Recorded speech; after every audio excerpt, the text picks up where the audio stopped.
Hello, ladies and gentlemen. I am Sir Tommy P., Defender of the Faith. And I am Empress Emilium. And we are The Nephilim Murder Crew. Why does it always feel so sticky? I don't know. It's supposed to. I know. Okay. That's like that on purpose. Yeah, it is. It is like that on purpose. It's like, good evening, ladies and gentlemen. Welcome to the show. Yeah. Yeah. Yeah, it's intentionally retarded. Don't worry. I know.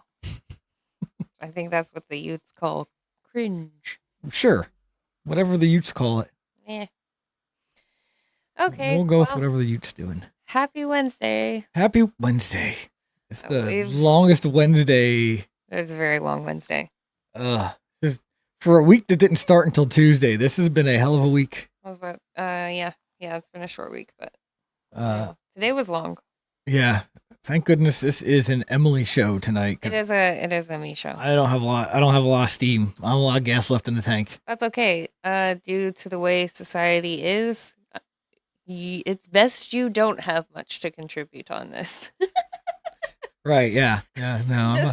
I'm a man. I don't have anything to say about a woman's body. Just so that way nobody comes for you with the pitchforks and the torches and if they haven't come after me. The white man is speaking! If they haven't come after me yet, I doubt this is going to thing to put them over the top. It's not gonna. Yeah. This isn't going to be the thing where they're like, he's gone too far. No! Trust me, I've gone too far on many a worse thing. Right. Cancel me for something less egregious. Right, yeah. So this is, good evening, Subliminal. Hello. Hello. This is, I will probably revisit this one more other time or bake it into a different thing because it is very important, I think. And the birth control issue. And it is an issue because it's something that we've had as a human race for only 60 years. That's it. 60 years. That's all we've had it. And man. Wait, that would mean be since the 1960s? Yeah. Another thing from the 60s? Yeah. Oh, yeah. Another thing from the 60s that has destroyed society. Look at that. Yeah. Not only is it a thing that like actually hit everybody in the 60s and was available to the masses, like it's something that has been in the works since 1912. You know, just another really super great year. Around the time of the First World War when they first started trying to control society as a whole. Well, started trying in the modern way they are now. They've been trying to control society forever. But well, it was called a World War for a reason because it was the World War I because the first time the entire world gave a shit enough about what other people are doing to fucking fight each other about it. Right. Yeah, it wasn't small kingdom versus kingdom, country versus country anymore. Right. It wasn't just the normal, hey, you're screwing me on this. You're not paying enough for this. You're charging me too much for that. Like, I'm not dealing with you. Let me go deal. Like, it wasn't neighbor to neighbor shit anymore. It was. Yeah. It was like, let's go fight people that we've never met and had never done us any wrong. Exactly. It's Tuesday. I'm bored. I got nothing to do. Let's go pick a fight. I wasn't alive back then, but I'm just speculating. They didn't have Twitter. I know that much. So it's not like they were shooting out mean tweets at each other. Maybe they were sending pigeons and horses to deliver mean notes. To bully each other into fighting or whatever, but yeah. Hi Nancy, hi Arcane, and hi Baked Ziti. Hello. Good evening, everybody. And Leon's here. Hello. It's a show now. It is a show now. So I assume that we all know what birth control is. It's contraception, which is synthetic hormones, which has the woman's body mimic pregnancy and or not send eggs out for fertilization. Like basically mimic menopause, not send the signal that your body is supposed to have. So it's a man-made way to hijack the woman's reproductive system. I completely disagree. That's fun. You're free to do that. I don't know why yet, but I'll get there. Hey, Redbeard. Yes, and Gray Pilled. Hello. So, man, after roasting Mr. What's his freaking neckbeard bucket ass for I really just want to smack myself every time I say Oh, I must have missed that. That's okay. There's been Is that several. Is that the one you were talking about? Yeah. Oh, yeah, that idiot. Yeah, the one where the guy doesn't understand how medieval armor and weaponry works. I'm so glad that I didn't have to say it out loud and trigger you into saying what I wanted you to say. Yeah, no. Yeah, I was just thinking it real hard. Somebody who knows a lot about the subject, I can tell you that man is an idiot. Yeah. the face shields were because of animal faces, not at all. It's so that, especially since back in those days, a lot of the frontline people used spears. I mean, there was a lot of swords, but there was also a lot more long reach type of weaponry, and those shapes would make it so that the blows would glance off, so that you didn't take a solid hit to the face and go unconscious or break your neck from the weight of all the. So it would glance off from the shape of things. If you look at armor from what are you laughing at? No, we're fine. Go on, carry on. If you look at armor from if you look at medieval armor, you'll see lots of weird things all over the armor like that, where it's like, why is that shaped like that? That does not look right. And what's with the weird angles and the layers? What's with that weird extra plate over this side that only shaped like it's for glancing off blows. What would that be for? Yeah, so it was more than just the helmets, but I get it. It's cool. Yeah, no, it's. I really shouldn't even be talking shit because I didn't even see the episode. I'm just going off what you told me. That's okay. It's still better than anything Buddy came up with. Are you reading Dan's comment? Is that I am. That's what I was losing my shit over. Was all this egg talk makes me want an omelet. Hey Dan, hello. I'm sorry I've been absent. I really don't care about the news, but I do love you guys, and I am gonna marathon it and get through the 3 episodes I'm behind.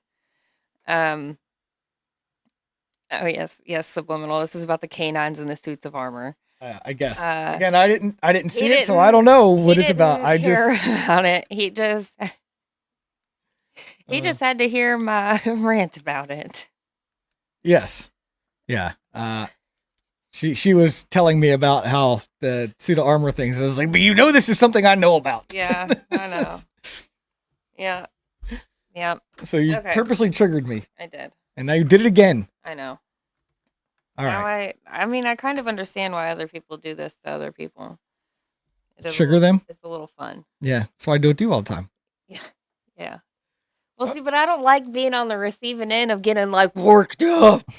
I like to get worked up sometimes, but I don't like having it done to me on purpose. Oh, well, but that's a lot of fun for me.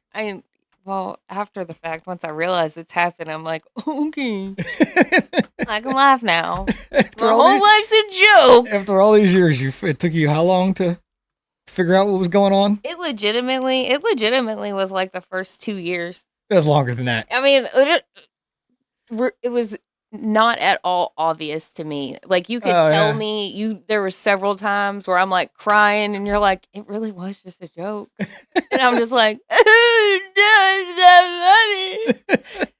mind you, I was on the birth controls at that time. So, and that's mostly where my fixation with this comes from. It's like, I was the retard. First of all, I was prescribed it after I had 3 consistent cycles. My OB was like, here you go, lady. This is how you keep them consistent. Take it every day. So, I've been taking the pill every day since I was 13 and a half years old. So it was just something that we did. I thought it was normal. And boy, is that not at all the case. And I just don't want other young women out here going through that ridiculous shit. What is the carousel? Not carousel. Ferris wheel. Cycle? Ferris wheel. Okay. Just the shitty fucking Ferris wheel that is the birth control. As you work your way around that little pill pack, you're also mimicking and modifying and manipulating your regular hormone cycle. And then also, you got to be a boss babe and work your corporate job or whatever. And then you also have to manage your household. And then you also have to raise your children and stuff. So you're burning all the candles at all the ends. And you wonder why you're like on the side of the road, broken down, metaphorically. Like why you feel like shit, why you're really mean and hateful to the people that love you and live with you. Um, so I think it's just something we need to talk about. Yeah. Because our moms took it, probably our grandmoms took it, all of our aunts, our sisters, our cousins, most of the chicks we've hung out with, or if you're a dude dated, they've been on it. We all know somebody who takes it. Yeah. Yeah. It's not good. So I have some videos that Emily's favorite way to put information out there. So let's watch this video. It's either together. that or I sit here and ramble and okay, so ramble. And yeah. No, we're gonna do the video thing instead. No, we're gonna do the video thing instead. Okay.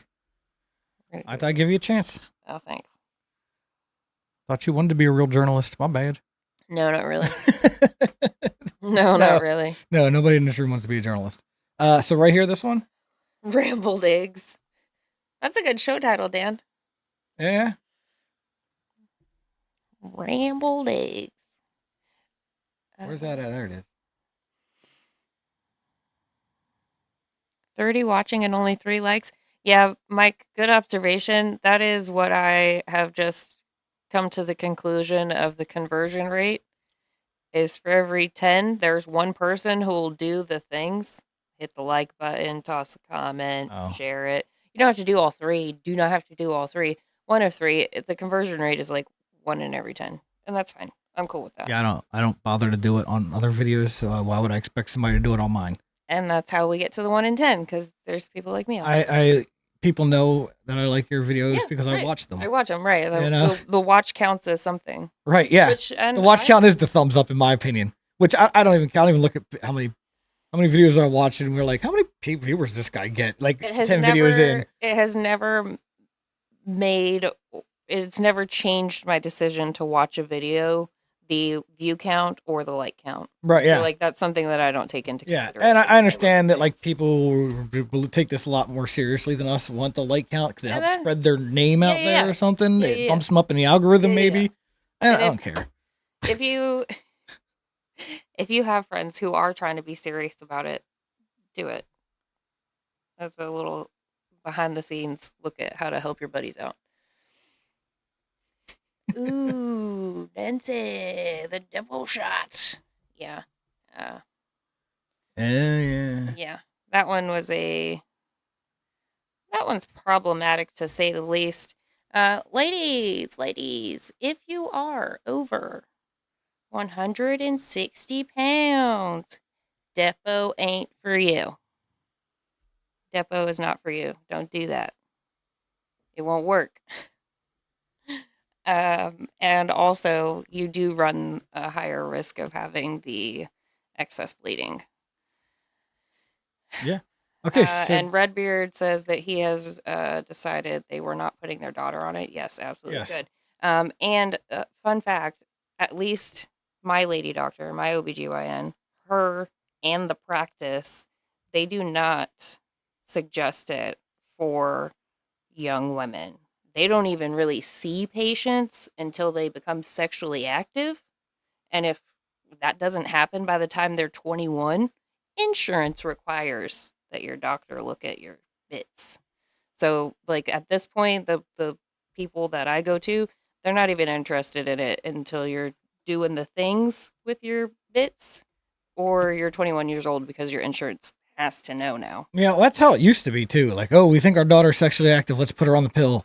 But that now it's just become, hey, she just got her first period, so we need to regulate this. Put her on the pill. Right. Yeah. Right. Yeah. And then that's what Mom did. And then you have an entire generation. Like it goes by generations, right? So like this starts in the 60s. It's the birth child.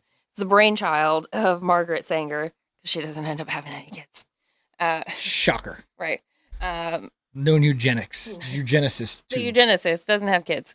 And also is funded by the McCormick widow, who got her inheritance, even though she was she was like the first woman to graduate from MIT with a biology degree.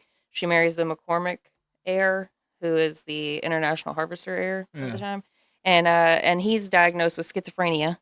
So they decide they're not going to have kids because his biologist wife says, "Oh, them's bad genes. Let's not do that." So whenever he passes away, she's left with this stack of money, and she's like, "Margaret, girl, hey, hi, do you want this? Could you do something with this? Cool. I'll just leave it to you when I die." So Margaret gets the money, and then she's also working with Pincus. Can't remember his first name. Pincus. Born in New Jersey to Russian immigrants of the tiny head variety. And he grows up to be really good at, not really good at, he figures out how to do artificial insemination. So him and Margaret Sanger work together and reverse engineer artificial insemination and come up with the birth control pill. Yes, Sanger is the Planned Parenthood lady. Yes. Nancy had it covered for you. Didn't need to stop She what did. you were doing. I know, I'm sorry. Chat's got you covered, man. Don't worry about it. They do got me covered. Yeah. Solid. Good looking out, Nance. I'm gonna hit that so I can drink that so I can put the cap back on it, please, and thank you. Mm-hmm. It's not your emotional support, Malort, okay? It was helping. It was doing. Ooh. It's not like your block of cheese. Oh, and that's a story for another episode. I was going to say, that's a story for a whole other day. Yeah, that's an episode in itself. Yeah, that is an episode in and of itself. So anyway, back to birth control. I ain't got all day here. I know you don't have all day. Okay, so that's just a short synopsis. The money, the ideal lady, the dude with the know-how, it all comes together. And then oral contraceptives are presented to America in 1960 with FDA approval. Well, if the FDA says it's okay. Right. It's gotta be. Actually, I said that. I was like, I don't even know if the FDA was a thing back then, but it definitely was. Yeah, I'm sure it was. It definitely was, because to get approval, they had to go to Puerto Rico. And test there? And test there. Right. Boy, didn't they. Back in the day when you could test on Puerto Ricans. Now you got to go to Africa. Yeah. What happened to the good old days? Oh, I don't know. Just use the nearest island. Yeah. The good old days. Oh no, it's so terrible. In the Google Doc, at the bottom of it, there is the link to the Bailey Sarian episode where she like does a little deep dive and covers the Puerto Rican situation, what happened to Puerto Rico in the process of getting birth control. If you want to watch that on your own time, you're more than welcome to. I got the link in there. But speaking of the videos, we'll watch this. This one? No, not the timeline one. The Mindy Peltz. Gotcha. The 11-minute one. One last thing before we hit play on this video. The whole purpose of birth control is to mitigate the risk of pregnancy. The mitigation to the risk of pregnancy is A, abstinence, and then B, knowing your menstrual cycle. As a woman, it's really not hard. Do we all not remember like why the first, or what the first calendar even was? It was a bracelet with little colored stones on it, and there was like 5 of them that were a different color. She was tracking her fucking cycle back before we even had names for days. Like, this is something that women, people who bleed every month, have been aware of. And for many reasons, it hasn't been something that's been paid attention to.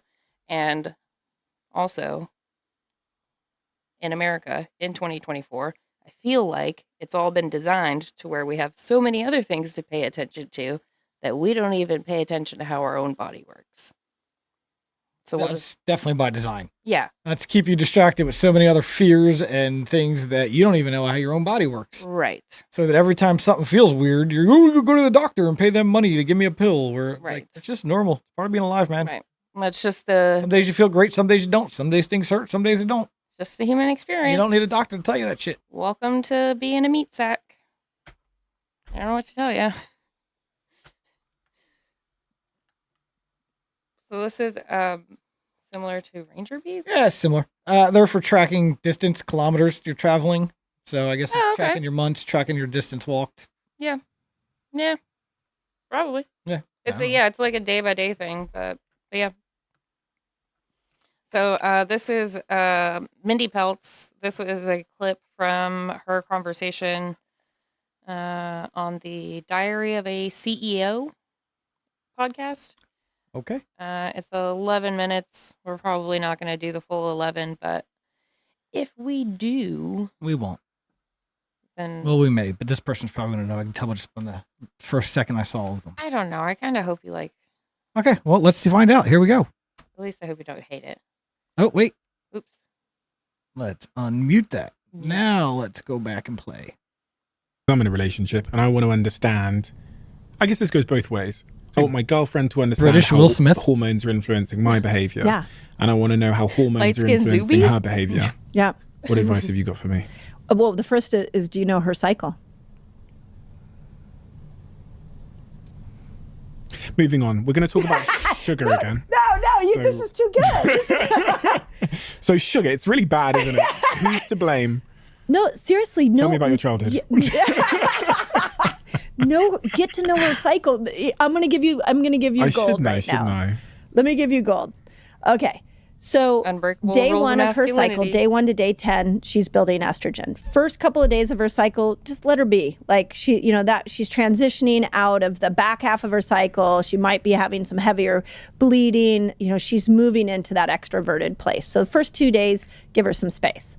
Now day 3, estrogen's starting to build. So you're going to notice she's more verbal. She's going to be more present. She might feel more outgoing. She's going to feel like she wants to connect with you. That's going to go all the way through ovulation, like in the middle of ovulation, which is about day 12, day 13, where all of a sudden estrogen's at its peak. If you have any conflict you want to resolve with her, do it between like day 2 and day 12 of her cycle. She's going to be so ready to handle any conflict with you. Let me write that down. Day 2 and day 12. Day 2, like literally. That's when I pick my battles. I had a dad come to me and tell me that he was struggling to understand his teenage daughter, and I said, "Well, do you know her cycle?" And he's like, "No, I don't." I said, "Well, you would never ever bring a conflict to her on day 18 or 19 of her cycle. Bring it to her on day 10, and now she's going to talk to you." I'm going to say something which is really embarrassing here. I know nothing about menstrual cycles. At no point in my life did anybody teach me about menstrual cycles. The only insight I have in my life to what a menstrual cycle is overhearing my sister when I was younger talking about it. Yeah. And when I say overhearing, I mean maybe a sentence. And then maybe my girlfriend, once in a while, she'll say, "Oh, I'm coming into my cycle," or whatever. She'll say, "I'm on my period." That's, for most men, that's in fact the extent of the education we have about the female reproductive menstrual cycles. Yep. So talk to me like I'm an idiot about the menstrual cycle. Yeah. How long is it? Oh, I love this. And do you know that most women don't know? Oh, really? So, I mean, most women are ignorant to their own cycles. So it's 28 days, anywhere from 28 days to 32. Every woman has a different length. Okay. And what day does the period come on? Day 1. So day 1 is the first day she bleeds. Okay. Then how long? That lasts for what, 7 days? Everyone's different, anywhere from 3 to 7 days. Okay. So you said between day 2 and 12 is when to pick my battles? Yes. So day 2, you're going to start to see her emerge a little more gregarious. She may be a little more outgoing. So, I mean, as she get closer to day 12, you want to go party with her, you want to take her out, make her feel good. Like, that's the time to wine and dine her. Okay, cool. We'll put all the dates then and all the fights. And then after day 12, what am I doing? Then after so day 12 is right when she's ovulating. So you're going to have to choose your battle there. But ovulation occurs for most women between day 10 and day 15. There's a small little 5-day window. 5 days. That's all you got to not be a hooer. Once I figured this out, I was like, why don't men know this? That's when she's going to be, her libido is going to be the highest. Okay, so we're having sex. Yes. So if you want to have sex with her. I'm just writing this down. Yes. So have sex with her around that time. Around that time. If she's willing. She's going to be more motivated because she has testosterone. She's going to feel more like it.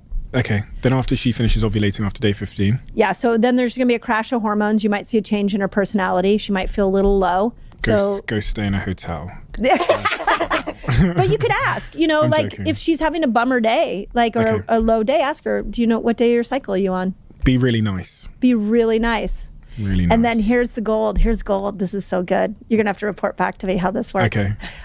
When around day 17 or 18, progesterone's coming in. This is where you got to give her foot rubs. You got to be extra special and cater her like she's the queen that she deserves to be. Okay. So all my compliments, that's where I pull out the notepad. Yes. But what you need to know is she's probably going to be like, if you're like, oh, you look so beautiful today, she might at that time be like, no, I feel horrible. I'm bloated. I don't feel beautiful. But I should disagree. I should say, no, you don't. You look amazing. Okay, cool. And you do that till she bleeds. And you can take amazing care of her in the week before her period, and you will get kudos like you can't even imagine. And then start it all over again. Got you. Yeah, I mean, just once you understand our patterns. And then it also helps you understand that we're going to be more outgoing in the front half of our cycle. We're going to be more introverted in the back half. What about men? You guys, every 15 minutes, you're pretty black and white. Really? Yeah, you're pretty straightforward. So if she was asking you the same question about me, would you say anything to her about my hormone cycles at all? You just say it sounds like a setup. It really depends on the issue at hand. So if it's a mismatch of libido, then the best time to have sex with a woman is during ovulation. Okay, because she has the most amount of testosterone. Day 10 to 15 of her cycle. Yeah. Back in 2022, I lost two very important people in my life. Big figure. Yeah. So, sorry, I don't know your cycle. We are far too busy, holding the world together. Listen, hey, if you dudes want to dip the heck out of here and not have this fucking secret knowledge to use to your advantage, that's fine. You're free to leave. I understand why you guys don't understand this. I'm not really doing this for you guys. I'm doing this for the fucking ladies out here. Even though I know that my lady viewers are with me, on the off chance that some young broad stumbles upon this, or one of you have a younger sister, like, listen to this older lady on the internet. I don't know. It's just something that we need to know. And I didn't know this shit. I had to teach it to myself. So I had to teach it to myself to understand me. And then it was also helpful that I taught myself because I have a child.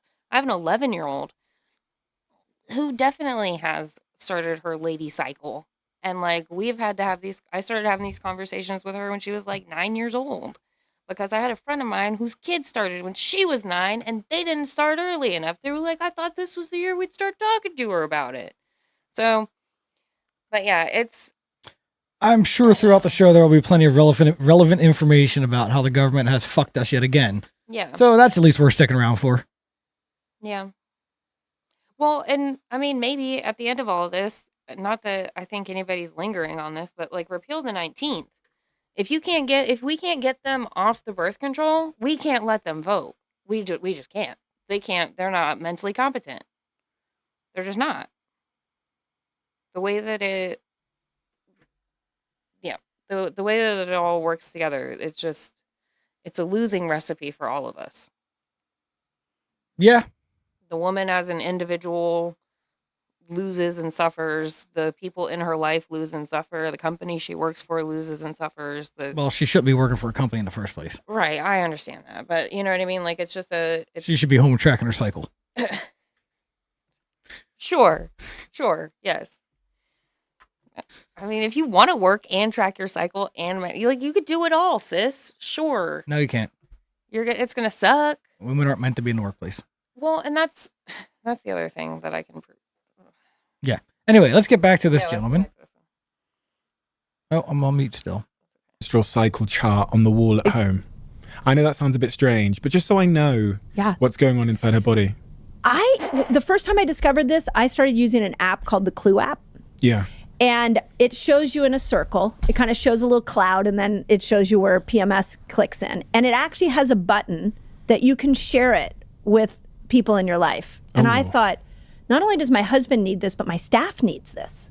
They need to understand where I'm going. And what if all the women on my team actually shared it with each other, and we could see where each other was at in the menstrual cycle? We would understand why a woman's moods can be so up and down.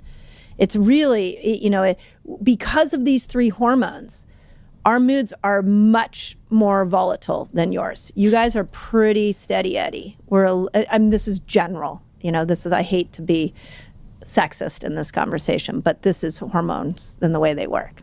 It's actually really helpful to know this, because without this insight, it's very easy to fall into the trap of just assuming your partner is moody, or that they have like mood swings, or that they're, people say things like they're too emotional, or they're whatever it might be. But with this, I actually think it creates a ton of empathy. Yeah, that's certainly the reaction that I get from hearing that. There's significant hormone fluctuations in my partner, and they happen at certain periods. It actually now would change my behavior, the way that I receive certain times where I come home, or I notice that my partner's just different. Yep. And it catches me off guard sometimes. We've spoken a lot about this, and we're very open. We're very much the same person in terms of our willingness to talk about everything, and very difficult things as well. Yeah. And there will be times where I come home, or we go through a patch where just a week, things are making her upset, which wouldn't normally make her upset. Just tiny things that I'm doing. And I go, what? That's it. Like, So see if you can track that to a certain part of her cycle. Oh, I'm gonna. So like the week before our period, we're irritable. And every time I say that, men go, well, you said it. I didn't say it. How many times have I told you? But that's because progesterone, we're meant to be more inner. It's been more recently that I've used this language, but how many times have I told you I have too much testosterone running through my system for you to talk to me like that? Quite a few. Yeah, quite a few. How many times has it ever stopped me from talking to you like that? Not a once. Okay. Not a once. But it makes me feel better in the moment. Like, instead of me getting upset and like being snippy towards you after the fact, like I just communicate. Like, I know that I'm receiving this in a weird way because of like where I'm at in my cycle, and you deserve to know that. Like, I feel like I could take you right now. Yeah. Okay. Because fair enough.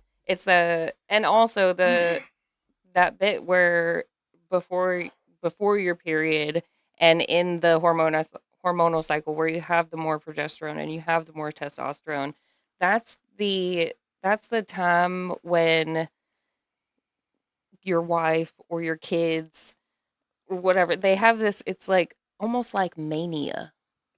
It's almost like a mania where the projects have to get finished. I can't go to bed until this is done. Young girls, usually this will be when they do like their weird 3 a.m. makeovers. This is when they, like stay up late doodling or reading books and stuff. As an adult, it presents as insomnia, and also like I have to make sure that all of my things are done because I'm about to be like incapacitated for a couple of days, and the whole house still has to survive, and everybody needs this and that. So if you notice your wife is like scrambling for a few days, just make a note and then see if it puts it together. If the kid goes through like a weird sleep cycle or like starts having insomnia things, make note of it. PMS leads to witchcraft. Maybe. She's not wrong. Yeah. Okay. Are periods related to the moon phases? Yes and no. Yes and no. Depends on where you're at in your cycle. Yeah. Have you synced with the moon? Yes and no. Yes, the luteal cycle is similar to the lunar cycle. However, it's not like werewolf situations where like every full moon, every woman is bleeding. I feel like it should be, though. It'd give men a much better warning. Now listen, there are certain times in your life when it does seem to sort of kind of almost across the board line up in a certain type of way. Now, this is just me, 34-year-old woman who's been bleeding since she was 13 and has had a bunch of lady friends over the span of her life. When you are young and fertile and supposed to be breeding, that like 19 to 25. Yes, they do. They do. 19 to like 25, you're a new moon on your period. Like you're bleeding on the new moon. And then as you get older and age out of your fertile window, which is 30 to 35. Yes, I said it. I don't care. If you're having kids after 35, you're selfish. Irresponsible. Okay, we're gonna get back to this video, or we want to go to a different one? We can move on to a different one. Okay. But as you get older and you age out of your super fertile window, your breeding window, you do switch to more of a full moon is day one of your cycle, like is the actual when you, so, I don't know. It does, but it doesn't. Also not a doctor or a scientist or any of that stuff. The next one we have is Dr. Sarah Hill.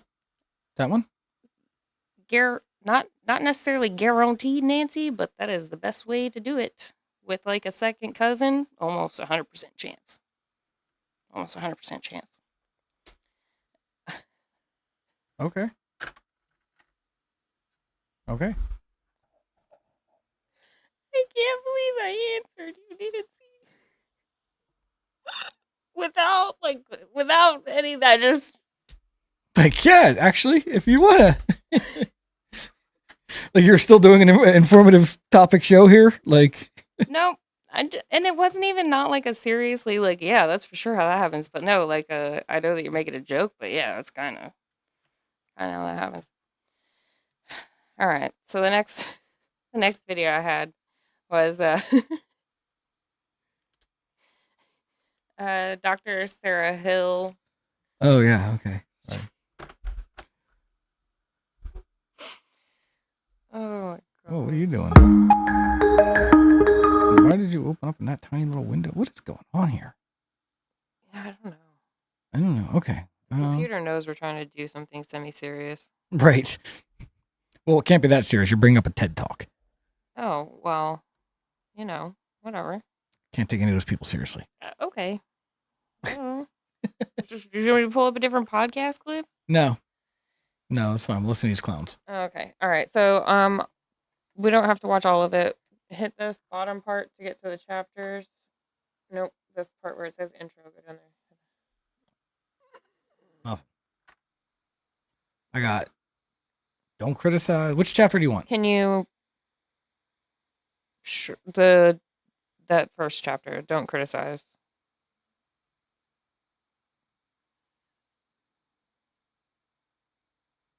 There we go.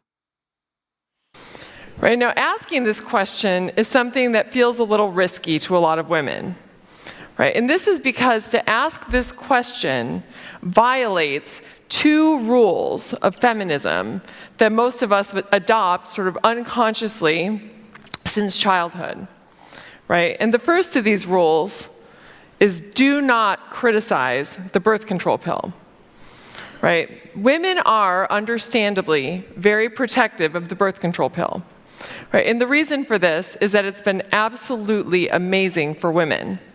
Right? And just to illustrate this for you, if you look at this figure behind me, what you'll see is the proportion of female applicants to law and medical schools prior to the birth control pill being made legally available to single women. Right? They made up just 10% of the applicant pool. Flash forward 20 years later, and women are 50% of the applicant pool. By allowing women to regulate their fertility, right, and be able to plan, women made longer-term career goals, longer-term educational goals, and the birth control pill and all of the freedom it afforded us is responsible for so much of women's advancement in terms of being able to become financially independent from men. right? And so the pill has been a really amazing force in the lives of women. And because of this, questioning or thinking critically about the birth control pill can scare people, right? Making them think that we'll have to go back to the time when women were financially dependent on men and lose some of our freedom, right? Despite the fact that knowledge is always powerful, right? And talking critically about the birth control pill doesn't mean that we have to give it up.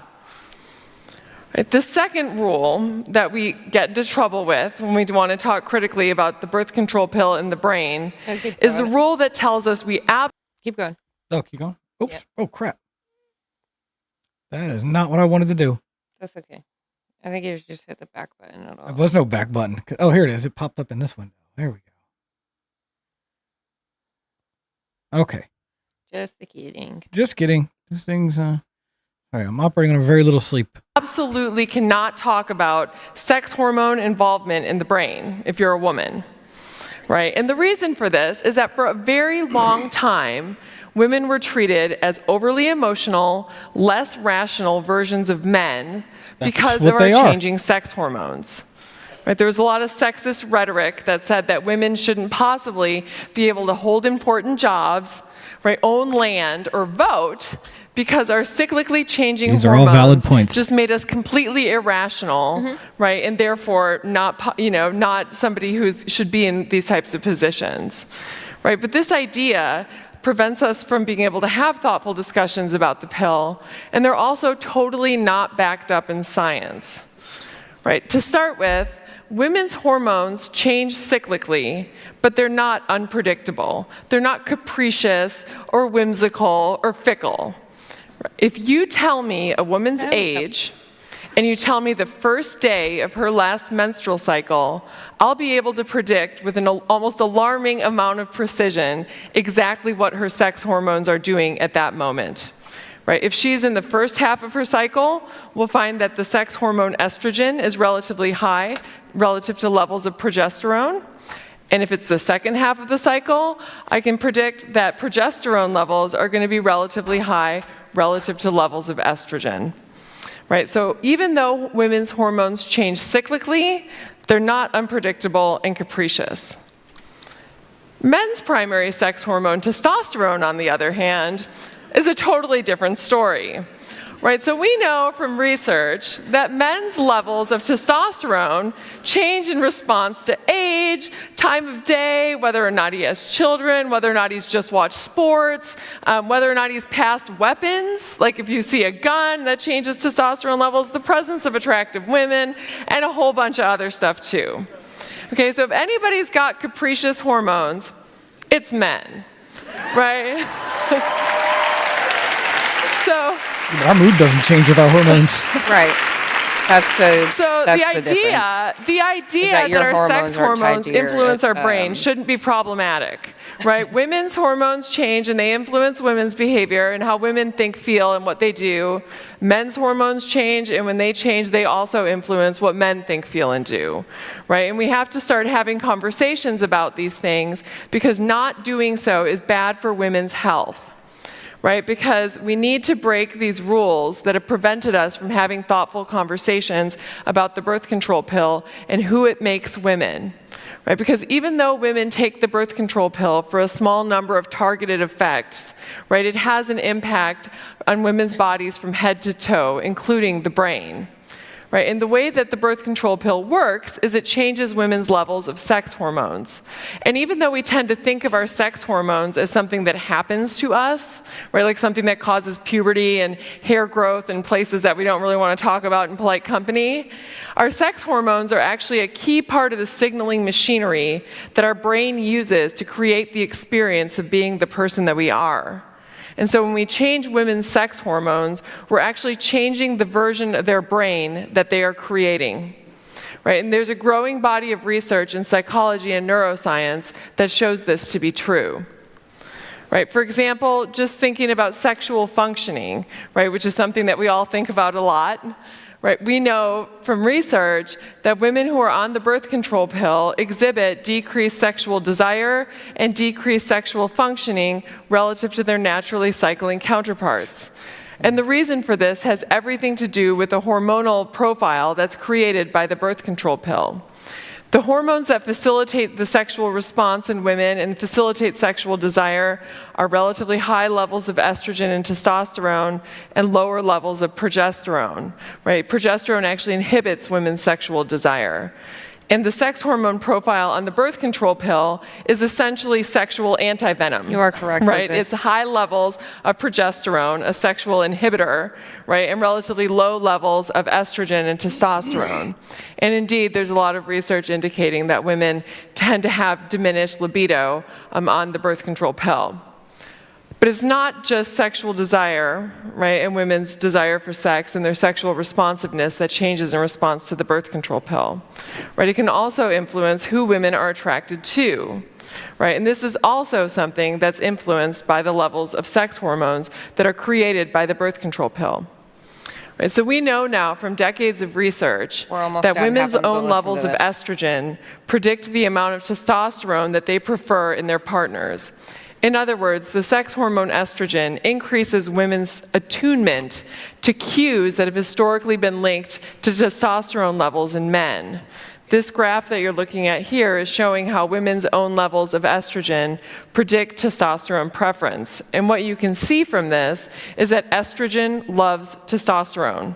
Right, so women, when they have relatively high levels of estrogen, are really cued into facial cues that are associated with masculinity, and this changes their preferences over the course of the cycle. Now, given that the birth control pill keeps levels of estrogen very low, we can make the prediction that women who are on the birth control pill should prefer as partners men who have fewer cues associated with testosterone preference. Right. And that's exactly what we find. So research finds now that women who are on the birth control pill prefer partners with less masculine faces than do their naturally cycling peers. And this is something that is found both when women are identifying men that they would like to have as short-term sexual partners, and also the people that they'd like to have as long-term romantic partners. Right? The research is all. Is this why men are walking around in skinny jeans and gay facial hair nowadays? Maybe. Because that's what the women want because they're all on birth control? Yep. That's where all the soy boys are getting laid? Not barely, but I mean, I guess if anybody is, it's them. That's the only chance that any of them are, is what I'm saying? Yeah. Yeah. That's so, yeah, there's only like another 10 seconds of what we do, but it's okay. we have enough of her. 10 also seconds. Found that pill-taking women are actually choosing as partners men with less masculine faces relative to naturally cycling women.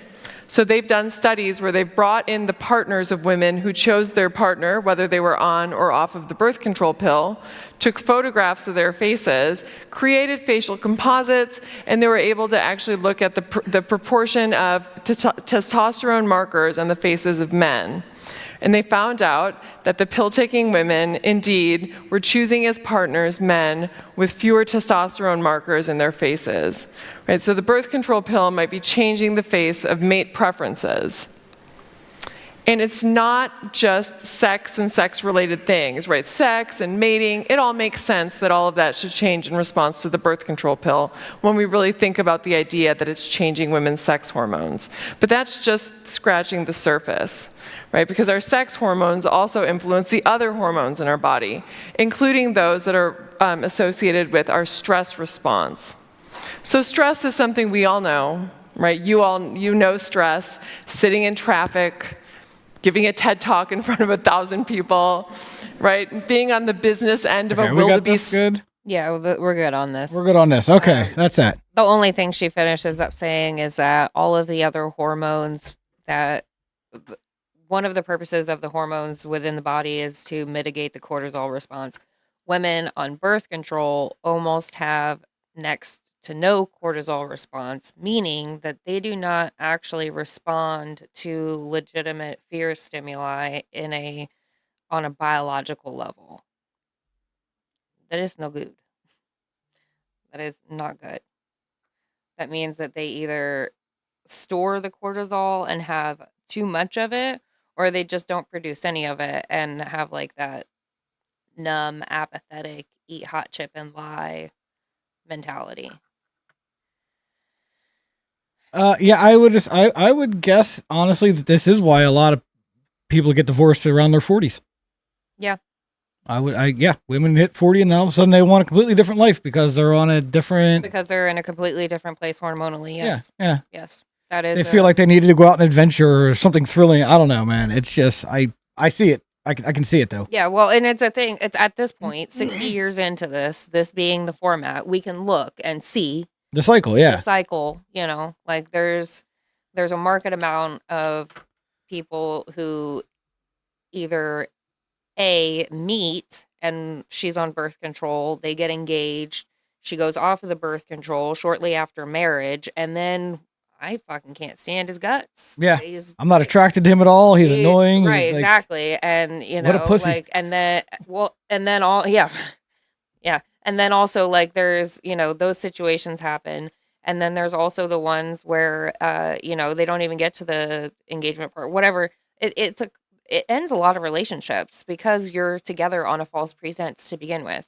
And then another thing that Sarah Hill discusses in a different interview, which is also in the Google Doc, we don't have to pull it up, but it's a question that the host asks, and he's like, I actually had like a bi friend who used to joke that for like 1 week a month she was straight, and Dr. Sarah Hill was like, that biologically makes sense, right? Like once a week, your body is saying, I am here to mate. I am here. I have an egg that's ready to be fertilized. Ladies can't do that. Like that's a common thing with a birth control. And yeah, ladies can't do that yet. Give it time. They're working on it. But so. Oh wait, we have to stop for an ad read. Brought to you by Malort. Malort. Tonight's the night you fight your dad. Okay. Did the check clear for that, or did I just read that for free? No, I think that upon reading that, it clears. Okay. Yeah, I think you're good now. It's not a real ad if you don't drink the product. Ultimately, I don't just want women to get off of birth control for their own benefit. I want women to get off the birth control so that way we can all get off of it collectively. For society's benefit, really. For society's benefit, right? Like in the trickle-down effect, but also immediate effects would be there's no more birth control remnants going into the toilets, going into the water treatment facility and back out the fucking faucet. Like none of that will happen anymore if we stop taking it. Yeah. It's just a thought. It's just a thought. Also, I think women would be more happy back in the home and not chasing these stupid things like I want to go be a slave for a boss instead of a loving husband and raise a family together. Well, another reason this is going to be maybe like a 2-part thing or something I'll bring back in later and bake it into something else is that burnout. Tom, do you know what burnout is? Are you familiar with it? Have you ever experienced burnout? No, you had to explain this to me once because I had no idea what the fuck you were talking about. Exactly. We get tired of going to work sometimes, but we fucking trudge on. Like it doesn't ruin our life. It doesn't. Yeah, it's not. It's not like you. I don't need to escape reality because of it. Like, yeah, I had a shitty week at work. Like, I had a really rough last 2 days at work. Yep. I wouldn't consider myself burned out. I'm tired as shit. Yeah. I haven't got any sleep. Right. I'm functioning right now for like 3 hours of sleep. But yeah, like I wouldn't call it burnout. No. No. Right. Never experienced it. And I used to do manual labor for a living. Yeah. For 20 years. Yes. No man that I've ever known has understood what burnout is. And I've explained it a few times, over my years. But it's mostly women that suffer from burnout. By the by, statistically, it's mostly women. And it's mostly women that suffer from burnout because we're not meant to be running this man race of 40 hours a week and paying taxes. We're not built for that. We're just not. Our brains aren't wired for it. Our bodies aren't built for it. The whole purpose of us is not that. And this race to equality is not doing women it's doing women a major disservice. Oh, yeah, it's destroying them. And that's destroying them because they're not meant to do this. They're They're not built for this. Right. You're not built for this. You're not built to be the fucking 40 hours a week to the corporate and then also a wife and then also a daughter and a sister and a friend. And then let's not forget a mother. Maybe a mother. Yeah. Right. Well, but that's the thing. Well, that's why nobody wants to be a mother anymore because they got no time for it. They're too burned out from their. Thank you. That's why I said it in that order because that is the hierarchy of a basic woman's need or basic woman's social structure in 2024 is if after I have all of this other stuff, but I don't have anything left for that, then we don't have any more kids and then we don't have any more people. And then we sit here and screech about immigrants at the border, but the people who are screeching about it are the ones with kids and the ones that don't give a shit about it are the ones that didn't have any kids. And they're like, well, I mean, somebody's going to have to wipe my ass when I'm old. I didn't have any kids to take care of me when I get old. Yeah. But so to Lucas and a few other people's points here, honestly, about men is, we don't get burnt out. We have no other choice but to keep going. And that is it. But most women, and I think a lot of men don't even realize this, which is stupid how they don't. To society in general, man is only as good as what he can provide. Yeah. Men are not valued in society at all unless they can provide some type of thing that nobody else can do. Right. And they have to be very good at it. Yes. And if you don't bring anything to the table as a man, you have zero value in society. No, you can't even fall back on sex work. Yeah. Yeah, that's what I'm saying. Yeah, exactly. Like men have no choice but to pick themselves up, dust themselves off, push on. Mm-hmm. It's unforgiving. Yes. Women don't realize men play life on expert. No, I'm not talking you. No, I'm just saying like most women general. Most women who think like I that is one thing I will say about this whole trans thing is you see a lot of trans men and detransitioners and stuff that are like, I had no idea how hard it was to be a man until I lived as one. Yeah, you know what I mean? And they're just like, it's ridiculous. Nobody cares about men. You're like, you're right. Yeah. Nobody cares about men. It's on you, bud. Yeah, nobody gives a fuck about Suck it up, bitch. Yeah. That's, we're not here to be appreciated and no. No. We have a specific job we're here to do and we do it. Yep. And we shrug off everything else and we put our head down and we move on. And you make the best of it in the time that. And we somehow find a lot of joy in it. Or at least I do. Right. You know what I mean? You still find a lot of joy in life, even though. And that's what I was about to say is like you make the most of the time that you do have control over and that you do get to have a choice in, right? Like you do have to be valuable to society in a specific way, but also you have to be able to like sustain yourself and keep yourself going. So, right. So like have a hobby or have like a activity that you do other than, working to keep it balanced out. But no, men don't get to be burned out. They don't get the luxury of having mental health days. No. And these faggots who think they do are exactly that. Yeah. The thing that I see with the majority of transing, which is specifically with the men to women, the thing that I say most frequently about it is womanhood is not for failed men.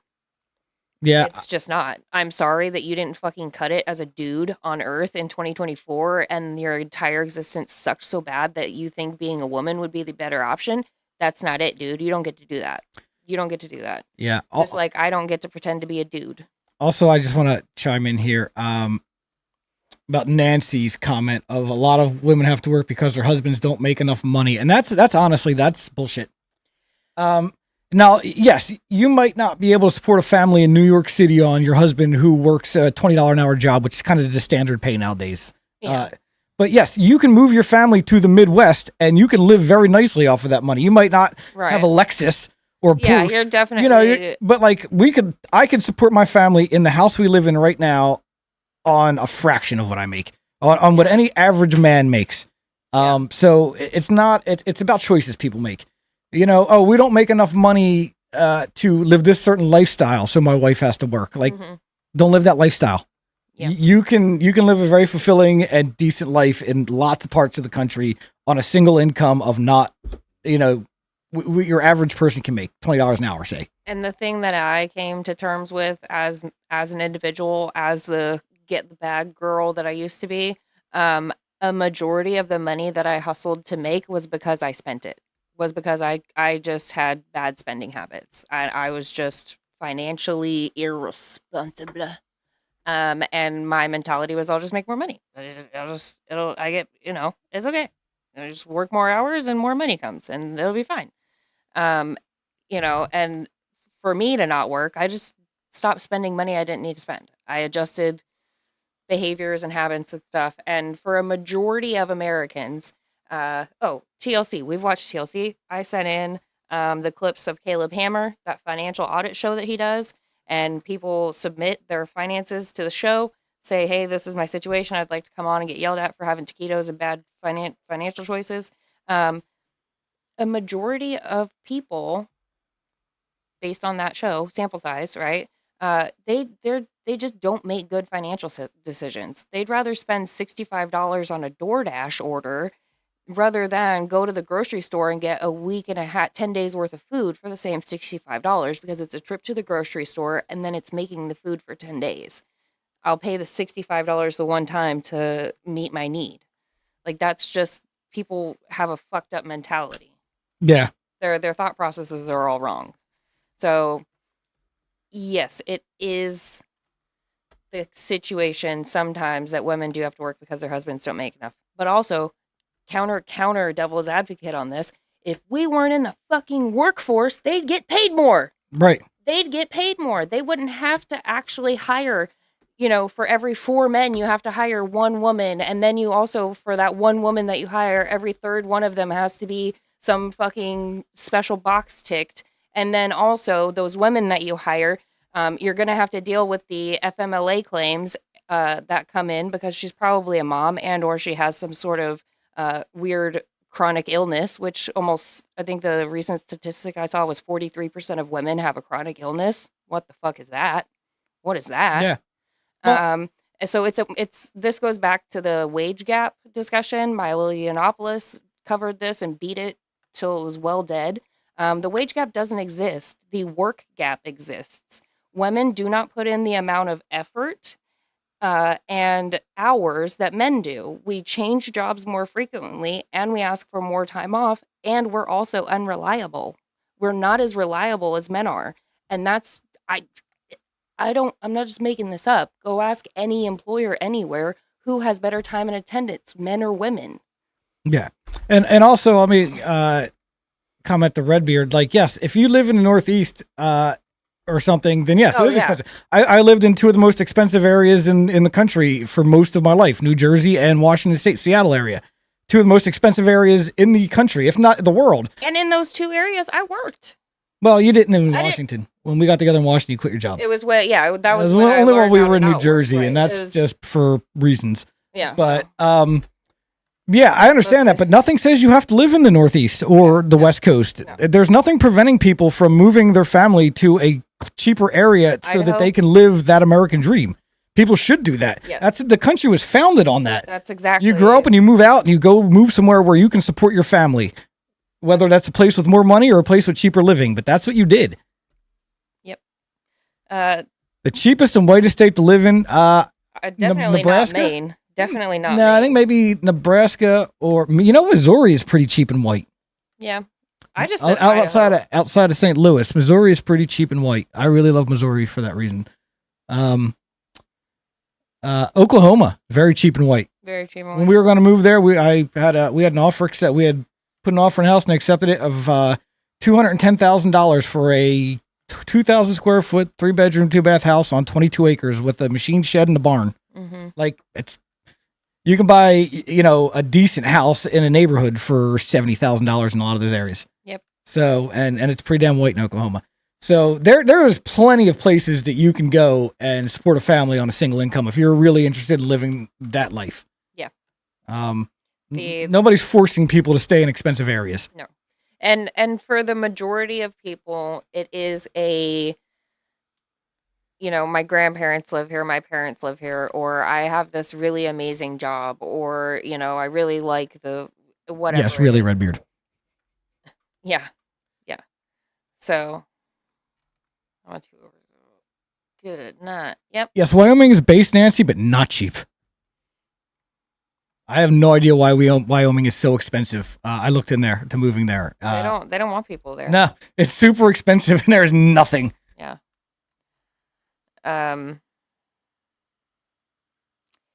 Yeah, I think See, that's pretty cheap from what I'm normally used to, Redbeard. 2 acres for $300K. I'd have jumped on it in Washington or New Jersey.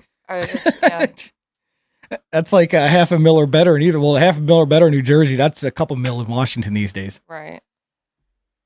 Yeah, I'm thinking, I'm like, I know my grandparents, last time I looked at it, was like 4 something, and theirs is like a freaking cookie cutter house on a cookie-cutter quarter acre house lot on in a a quarter acre neighborhood. lot. Yeah. Yep. But that's not one good thing. There's a lot of good things about America, but one of the greatest things is that we have a bunch of states that we can all go to and move about and switch it up. And not only is it like, does this state align with me governmentally? I'm not going to say politically, but government wise and regulation and enforcement wise, Tax wise, is this a place that I can live? Tax wise, is this a place that I can afford to live? And then, then you make your other decisions. Like, is there a place that I can find employment? Is there, safe areas that I can live? Are there decent schools if you're not going to homeschool? If you're going to move and uproot your entire life, just homeschool your kids when you land. It'll be so much easier. You don't have to worry about making new friends. They'll be fine. Yeah. And despite what people might think, because everybody's told you that there's no manufacturing left in this country, the Midwest is full of manufacturing jobs, good paying manufacturing jobs. Yes. Full of them. Yes. There's like 8 different manufacturing places that I can think of off the top of my head in a 45-minute. Like if I were to lose my job at the company I'm at, like because I work in manufacturing technically. I'm an engineer at a manufacturing plant. Mm-hmm. But yeah, I could go down the street to 6 or 7 different places right now and get an equally paying job. Right. I have offer letters from half of them sitting in my inbox. Also that. Yeah. There is plenty of opportunity for really good money and living a really good life out in the Midwest. I'm just saying. Yeah. I never even considered it until I got the job offer here and we made the move. And I was like, wow, I don't know why I never considered this before. Yeah. Beautiful country, cheap, good people, no traffic. That's the best part about it is it's been kind of snubbed and joked on and ignored long enough that there's people here, obviously, right? But it's not as densely populated as everywhere else. And that spirit of pioneering, making a name for yourself, living in the pursuit of liberty and happiness, like the spirit of America, we're due for that to come back. And we can't continue living in these cities and densely populated areas being the type of people that we are. So it kind of is on us to start the Great Migration again, and get shuffled around to where we actually want to be, and let those people let them have the coasts. Yeah, exactly. Let them have the coast. Who cares? You can fucking take the coast, because at the end of the day, the bad guys, they're aiming at the coast anyway, so it's the closest thing they can hit. And let's be honest. Fucking shoo them that way, and whatever. Enjoy your ocean views. And I'll be completely honest. When you're on the Great Lakes, you don't know you're not on an ocean. You don't. It's the same sandy beaches, water as far as the eye can see. You can't see the other side. Like it's no different than being at the ocean. Yep. It is none. Great Lakes are equal as far as I'm concerned. I'll agree with that. Except they're freshwater, so it's actually better. So it is actually better, yeah. Yeah. Matt Miller says, as a machinist, I've gotten multiple job offers in less than 24 hours. Oh yeah, hours. no, if you can do anything like that, Matt, you're definitely. I'd be shocked if it took you 2 hours to find a new job if you needed one. I'd be shocked. Yeah. What's his name? Mike Rowe, the dirty jobs, the harping on people being in trades and stuff. Like that's it. He's not just talking shit. Like it's a legitimate. These are the people that make America run. These are the most recession-proof jobs that you could have. They're the most useful ones that you can have. And it gives you purpose and a paycheck. Yeah. Yeah. I mean, worst case scenario, I could always get a job going back to wrenching on cars within 15 minutes. Yeah. It's like, there's plenty of those jobs out here too. Yeah. That's true. That is true. Anyway, this is a far track off of birth control. We ventured a little bit towards the end, but I think that we all have, I feel like we learned enough. You think we've covered your topic well enough? I think so. For tonight, at least? Yeah. For what it was? Yeah. I'm playing it back in my head a little bit. I feel like I did a decent job. Okay. It adjusts all kinds of shit within the woman. And the last thing they need to be worried about is voting. So repeal the 19th. Yes, repeal the 19th. Throw away her birth control. Figure out which 5 days a month you can't have sex with her. And you just have to actually be nice to her. And or figure out which 5 days a month to make babies. Right. Whichever choice you're making, I don't really care. Just learn what fucking 5 days a month matter and throw away the pills. Yeah, pretty much. Be responsible. Have accountability for yourself. If you actually want reproductive freedom, that comes with knowledge and being responsible for yourself. What was the one thing you looked up earlier, 1930s, about the Anglican Church? Oh, yeah. We'll head out on that. Okay, so read that in the Google Doc. It's the PBS.org American timeline of. That was 1930, wasn't it? Yes, 1930. Yeah. Okay. So this is the timeline of the birth control pill, and this is in 1930. Gregory Pincus, Pincus, receives an appointment at Harvard University to teach in the Department of General Physiology. That's the guy that Sanger teamed up with, right? So August 15th of 1930, at the World Assembly of Anglican Bishops, known as the Lambeth Conference, a resolution is passed favoring limited acceptance of birth control. The resolution is a watershed for the Protestant Church. Yeah, and basically within a decade, they were just like, oh, no, abortions, birth control, or whatever, man, divorce, it's cool. Yeah. So in 1930, the Protestant Church... Anglican Church specifically, but all the rest of them followed right. They all follow suit. So the Protestant swath was totally okay with birth control. December 31st of 1930, the Roman Catholic Church makes its first definitive statement on birth control. Pope Pius XI issues an encyclical titled Of Chaste Marriage, calling birth control a sin and opposing birth control by any artificial means.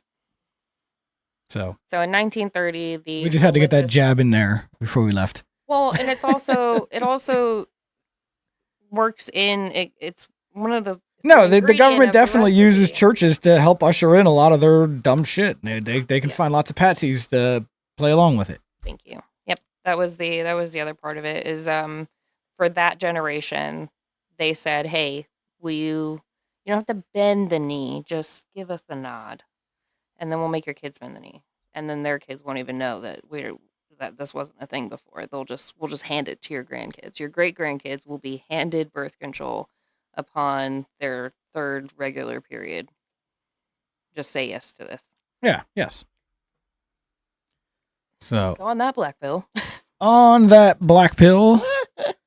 Not really a black pill. No, not really a black pill. But now you've learned one more way that the government's fucking you and how your government hates you. And how they've screwed society. Yes. Yes. And it's what Owen Benjamin says, there's no one person to take out. No. There's no one magic wave of the wand and it all changes. So. Yeah. All right, guys. Well, I think that does it for tonight's show. I need to get some sleep. It's been hell. Thanks for coming out. We appreciate you guys being here. I'll be back on Friday morning. Emily will be here Friday morning. We will most likely be here Sunday for Catholic Chats. Day or second session of RCIA, which I think is just more introductions. So probably not a lot to talk about. We only have like 3 more introductions to do, unless Father Adam or Father Nick's going to come in and do an introduction. Yeah, I don't know. We'll see what happens. We'll fill you in when we get done. So yeah, Emily, we'll see you guys Friday. We'll both be back on Sunday. Stax came in at the. Oh man. Hey, bud. Yeah. Yeah, imagine that. Imagine it. So. Anyway, guys, thanks for coming out. We really appreciate you being here. We will see you guys on Sunday. Thanks a lot. God bless you guys.